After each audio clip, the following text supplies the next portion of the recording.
Hello, my name's Tami Christopher. I'm the Executive Director for the Hungerford Nature Center. We're located in Berlin, Connecticut. We began as a nature center in 1984.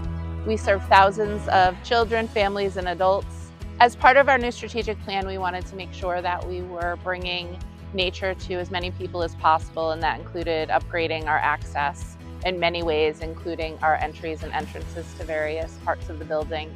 So this is a huge benefit for us to be able to make this store accessible. Knowing Stanley was a local company, they were my first contact. I reached out to the sales department and asked if they could support us in our mission to make our organization more accessible, starting with the handicap accessible doors. We're so happy to be involved with Stanley Access Technologies as a partner to forward our mission of accessibility. What this means for us is now parents and caretakers won't have to struggle.